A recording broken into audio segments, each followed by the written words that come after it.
A fiery horse with the speed of light, a cloud of dust, and a hearty hi-yo silver. The Lone Ranger.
Faithful Indian companion Tonto, the daring and resourceful masked rider of the plains led the fight for law and order in the early western United States. Nowhere in the pages of history can one find a greater champion of justice. Return with us now to those thrilling days of yesteryear. From out of the past come the thundering hoofbeats of the great horse Silver. The Lone Ranger rides again. Come on, Silver. Let's go, big fella. I'll Silver! Aye!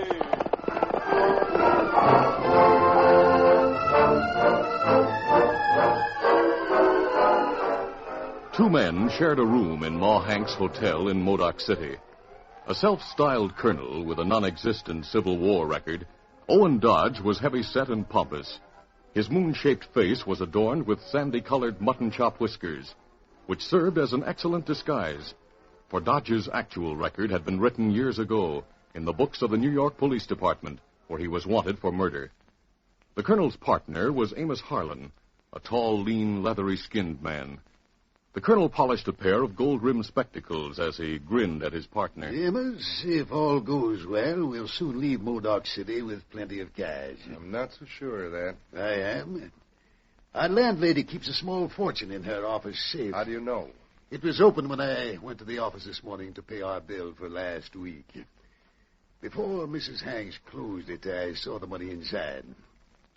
Furthermore, Amos, I made inquiries about her at the newspaper and some other places in town. I learned that her husband is wealthy, a New York lawyer who came here to live and married her.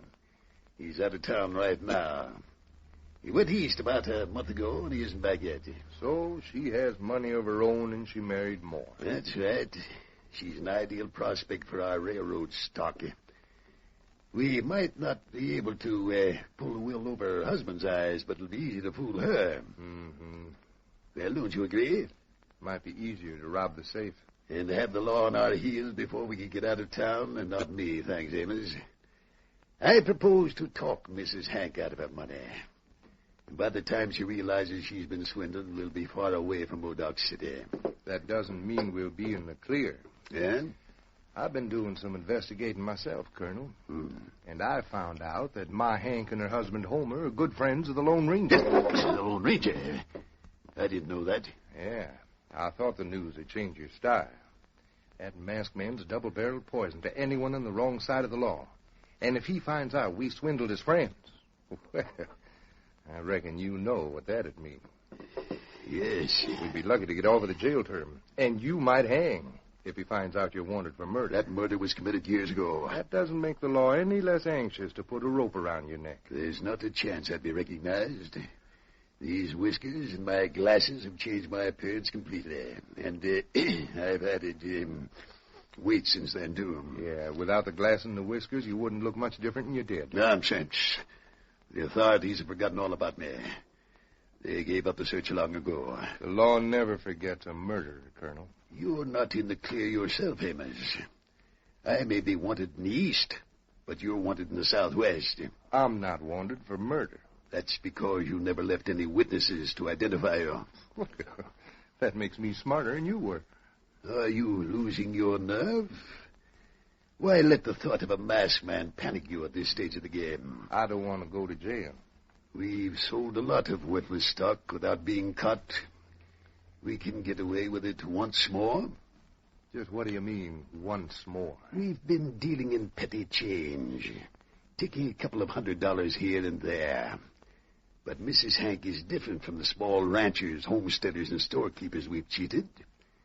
She has real money. Yeah, those ranchers and homesteaders didn't know the Lone Ranger. The Lone Ranger can't do anything to us once we're across the border. Oh, so you're planning to go to Mexico? Yes, and I'm going to take a lot of Ma Hank's money with me. If you don't want to share the profits, it's all right with me. I'll pool the deal alone. I'll stick with you, Colonel, but I sure hope we don't meet that masked man. Forget him. As far as we know, the Lone Ranger's nowhere near Modoc City. The two confidence men didn't know that the Lone Ranger's teenage nephew occupied a room across the hall to await the arrival of the masked man and Tonto. While he waited, Dan spent a great deal of time with a fun-loving and mischievous orphan boy whose own age and named Inky, who had been adopted by the newspaper editor. As Dan entered the newspaper office late that afternoon, he didn't see Inky. He called. Inky! I'm back in the storeroom. Come on back, Dan. What are you doing? I'm supposed to clear this place out. It's filled with old newspapers from all parts of the country. Tom wants me to stack them in chronological order. Top one's dated 1859. Some of them are a lot older than that. Say, when's the Lone Ranger coming to town to meet you? Oh, I don't know. He just said he'd come to Modoc City after he and Tano made peace between two Indian tribes in the hills north of here. Oh, what are you reading, Dan? I was just looking at the front page of this old New York paper. Here's a picture of a man who was wanted for murder. Let's see. They reproduced an artist sketch of the killer. He doesn't look like a murderer. All murderers don't look alike, Inky. Let's change the looks of this one. Hand me the pencil, Dan. Here. Thanks. Hey, what are you doing? I'm giving this gent a set of whiskers. I saw a picture of an actor once with mutton chop whiskers, like this. He was a stuck-up-looking critter, an earl or a duke or something. Oh, you mean Lord Dundreary? That's a good name for him. Well, that was the name of the character in the play. The famous actor Mr. Sutherland created the role. I'll add a pair of specs, like this. There. Now take a look at the killer, Dan. That's what the actor looked like. He's a funny-looking feller, isn't he? Gosh, Inky, those whiskers make that man look like one of Ma Hank's guests. Huh? Colonel Dodge is staying at the hotel. He has whiskers like those, and he wears glasses, too. I know who you mean, Dan. He was in the newspaper office this week, asking a lot of questions about Ma Hank and Uncle Homer. He's an Easterner. He talks and dresses like one. He's a plenty high and muddy. Kept calling me boy. Wanted me to run errands for him. Did you? No, I didn't like him. Say, maybe he's the same man. Maybe he's the killer. Oh, he couldn't be. That murder was committed a long time ago. I'll look up later issues of the paper to see if he was ever caught. If he escaped... You're jumping to conclusions, Inky. Lone Ranger always says a man's innocent until he's proved guilty. Old newspaper picture isn't proof. No, but it... Uh-oh. Tom's wife is signaling me. I promised to be home on time for supper. I've got to hurry, Dan. I'll see you later. I'll come over to the hotel and play a couple of games of checkers with you tonight. Fine. So long, Inky. So long. When Dan returned to the hotel, he went to his room to wash his face and hands. Then he presented himself in the hotel dining room for dinner. As he waited for his meal to be served, Colonel Dodge and Amos Harlan entered and seated themselves at a nearby table. Still thinking of the newspaper picture, Dan studied the colonel closely. The colonel noticed Dan's interest in him. He leaned toward his partner and murmured, Why is that confounded boy staring at me? Oh, boy. He's at the table near the window. Oh? You know who he is? Yeah. Name's Dan Reed. I've seen him around the hotel. There's a room across the hall from us. He's been staring at me ever since we came in. Why worry about a youngster's curiosity, Colonel? I dislike curiosity. Forget it. Enjoy your meal. Man, I haven't tasted food like this since I was a kid. My Hank is certainly a good cook. I've made arrangements to talk to her and her husband late tonight about the railroad stock. I think we'll be able to close the deal tonight or tomorrow morning. Well, the sooner we get her money and get out of town, the better I like it. At 7 o'clock that evening, Inky came to Dan's room in the hotel. He brought a checkerboard and checkers with him, as well as the front page of the New York paper that featured the picture and the story of the murderer that the boys had talked about. As he unfolded the tear sheet, Inky said, Dan, I went back to the office after supper to try to find out more about this killer. There was a later edition in this storeroom saying that the feller escaped. Did the law ever catch him? Not as far as I know. Tom's paper skipped a year after that. Maybe he dropped his subscription for a year or something. Where's the colonel's room? He's in the room right across the hall from me. Why? Let's put this picture and story on his door. We can put the whole page there. It'll be fun to see what he does about it. No, Inky, we can't do that. Why not? I think it'd be a good joke. You'll get into trouble one of these days with your jokes, Inky. Let's get out the checkers and see who wins the next game.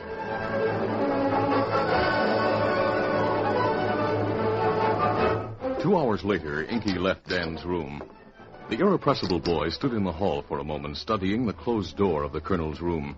Beneath the door, he could see a narrow strip of light. Old mutton chops must be inside. Inky took the tear sheet out of his pocket and unfolded it once more. In spite of the fact that Dan disapproved of the idea, Inky could not resist the temptation to play a joke on the colonel. He tore a hole in the sheet near the top of the paper. Then he fitted the page over the doorknob, rattled the doorknob, and ran down the hall to the stairs.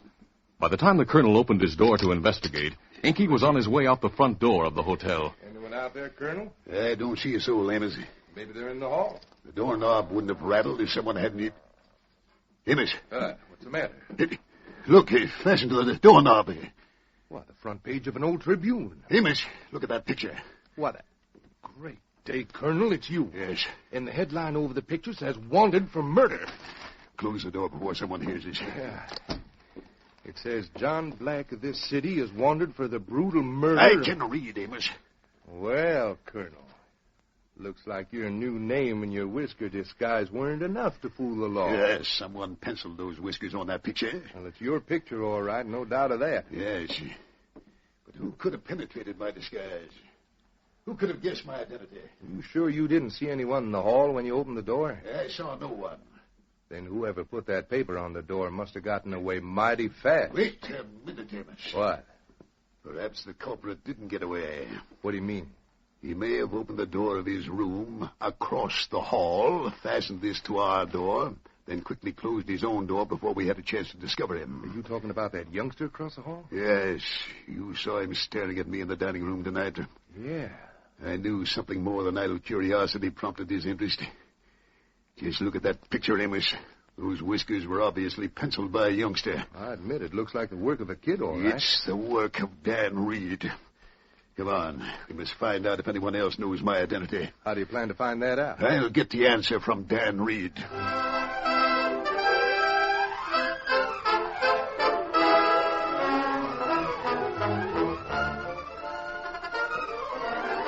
The curtain falls on the first act of our Lone Ranger adventure.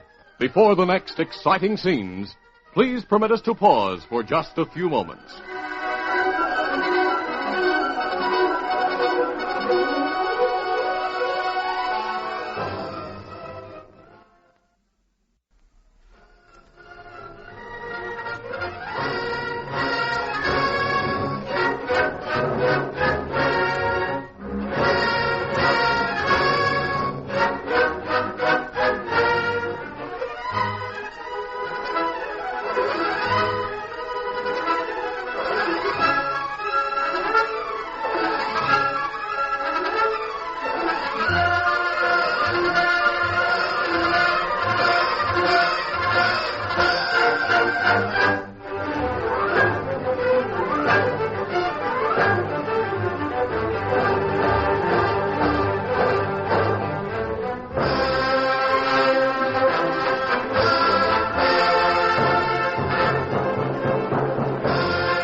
Now to continue.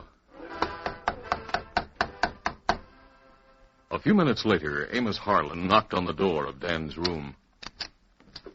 Hello. You're Dan Reed, aren't you? Well, that's right, Mr. Harlan, Amos Harlan. Is anyone in your room? No. Why? My partner and I'd like to talk to him. How about stepping into our room right across the hall? Well, Look, I don't have time to palaver, Dan. Step into our room and move fast. What's the idea of the gun? You walk ahead of me or I'll crack your head with a gun barrel and carry out. All right. That's better.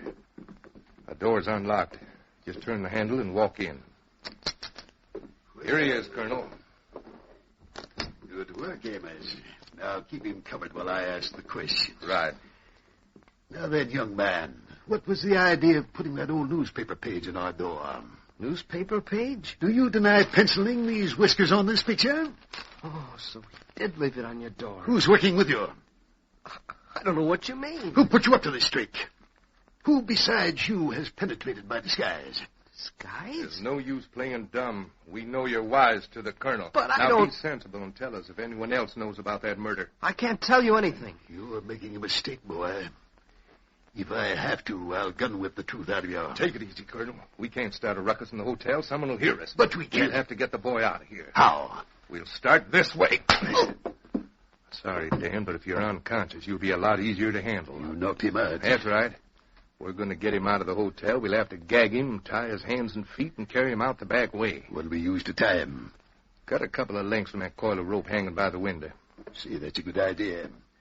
I always wondered why hotels kept coils of rope near the window. It's a means of escape in case of fire. Well, we take him when we leave here. I'll take him to that old trapper's shack we saw on our way to Modoc City. Yes, I remember the place. It's north of town. That's right.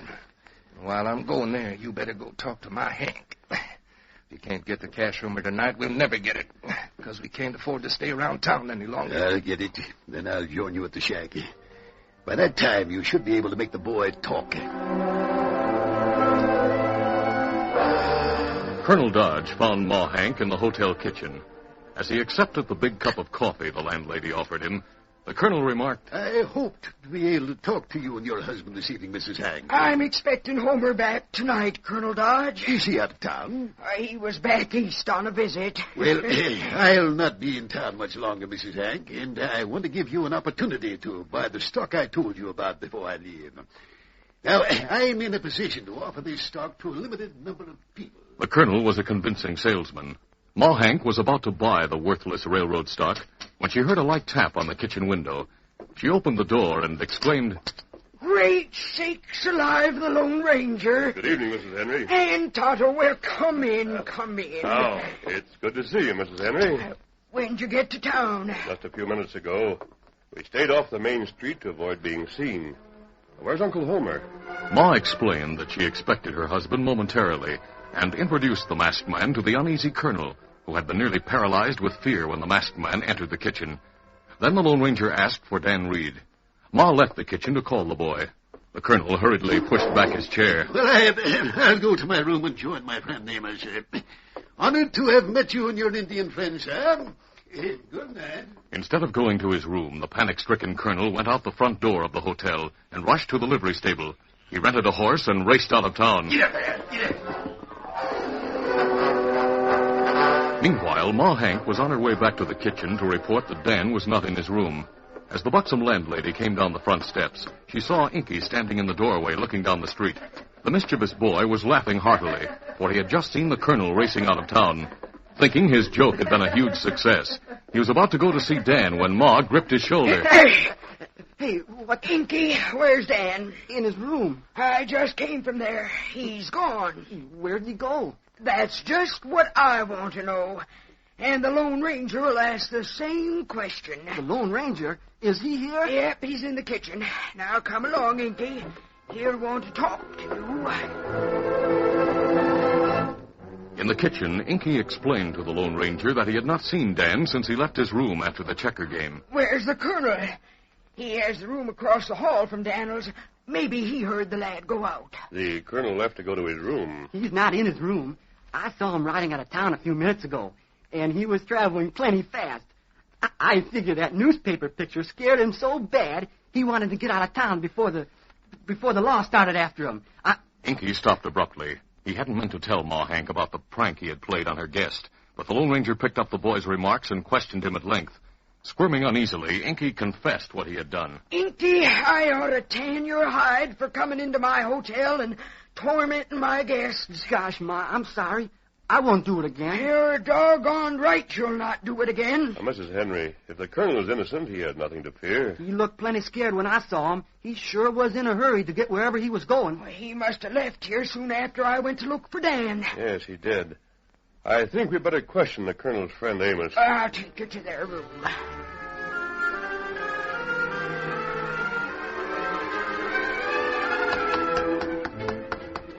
Receiving no answer from Amos Harlan, Ma tried the door. As it opened, Inky entered the room. Ma stopped in the doorway, all but blocking it, when she heard... Ma! Hey, Ma! Great sakes alive, it's Homer. I'm going to see him. While Ma went to greet her husband, the Lone Ranger, Tonto, and Inky surveyed the empty room that had been occupied by the colonel and his partner. The masked man noticed the frayed ends of the fire escape rope. Examining it, he realized that a length had been cut from it. Suddenly, Inky exclaimed, This is it. This is the tear sheet I put in the door. Look at the picture, mister. That feller's a dead ringer for the colonel. As the masked man studied the tear sheet, Ma and Homer entered the room. When the little New York lawyer saw the newspaper page, he recalled the crime it described. He pointed to the picture of the killer and said, There's proof in the police files that John Black was not only a murderer, but a swindler and a thief as well. The man he killed was a client of mine. Unfortunately, Black escaped the law. Was he ever captured? He was never found. He disappeared completely. Then it's possible that Black came to the West, assumed an alias, grew a beard, and Homer, did you say that feller was a swindler? That's right, my dear. He sold countless people worthless stock in non-existent gold mines and oil wells. Why, that no-good, double-dealing, triple-twisted polecat. What's wrong? He was trying to sell me railroad stock. Oh, Maud, did you buy it? No, but I might have. I knew he was a crook. I told Dan he was the killer. Mister, there's no doubt in my mind that John Black and this so-called Colonel Dodge are the same man. You may be right, Homer. I'm wondering if there's any connection between the colonel and Dan's disappearance. Inky, was the colonel's partner with him when he left town? No, sir. Old Mutton Chops was alone. He was riding a rented All right, horse. come on. We'll question the man in the livery stable. He'll be able to tell us whether or not Amos Harlan rented a horse. If he did, that means they both left town. At the livery stable, they learned that Amos Harlan had rented a light buckboard as well as a horse. The Lone Ranger's mind raced. He recalled the frayed ends of the rope in the colonel's room and realized that the length cut from it might have been used to tie the hands and feet of a prisoner. The buckboard might have been used to take the prisoner out of town. He turned to Tonto and said, Come on, Tonto. We'll go back to the hotel to pick up the tracks of that buckboard. In the brilliant moonlight, the tracks were easy to see. The masked man and his Indian companion mounted. Easy, steady, big fella. We'll follow these tracks. And I'll go tell Marshal Jim Fraser about the Colonel. When he sees that newspaper picture, he'll go after that crook. Good enough, Homer. Come on, Phil, there. Up, scout!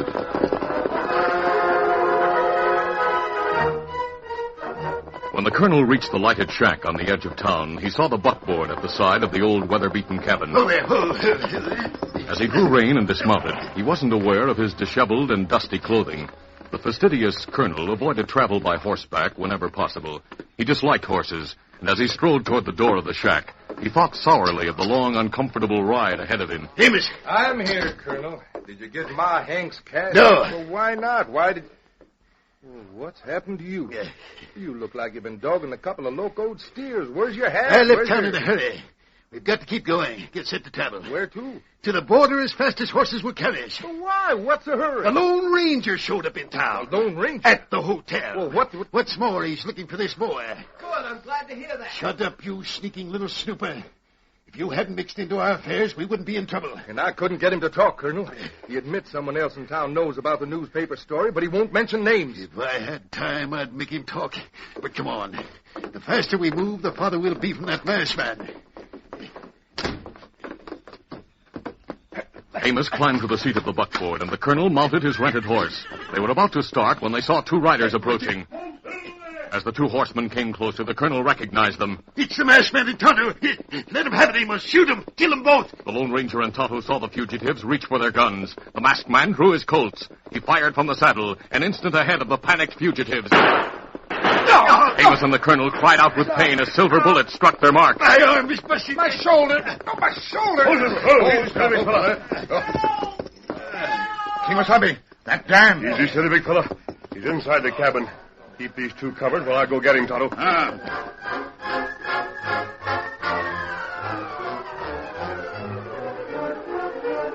An hour later, the Lone Ranger, Tonto, and Dan reached the outskirts of town with the two prisoners. There they met Marshal Jim Fraser, Ma Hank, Uncle Homer, and Inky. Soon, Amos and the colonel were behind bars. While the Lone Ranger, Dan, and Tonto returned to the hotel to get Dan's clothing packed, Uncle Homer, Ma Hank, and Inky lingered in Marshal Fraser's office. From their cells, the prisoners heard Uncle Homer say, So the colonel has come to the end of the trail. He and Amos will hang at the same time. That's right, Uncle Homer. Amos Harlan, the colonel, will be out of circulation from now on. Marshal, I'll turn state's evidence. I'll tell everything I know about the colonel. Amos, you double-crosser. Oh, you got it coming, Colonel. I tried to tell you we should have left town when I found out Ma Hank knew that masked man. But no, you wouldn't do it. What are you laughing at, Inky? That picture scared old Mutton Chops even more than I thought it would. I don't think the picture scared him half as much as meeting the Lone Ranger.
This is a feature of the Lone Ranger Incorporated, created by George W. Trendle, produced by Trendle Campbell Muir Incorporated, directed by Charles D. Livingston, and edited by Fran Stryker.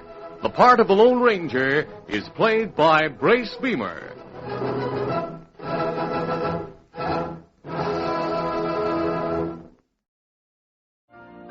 You've been listening to the OTR Gold Network.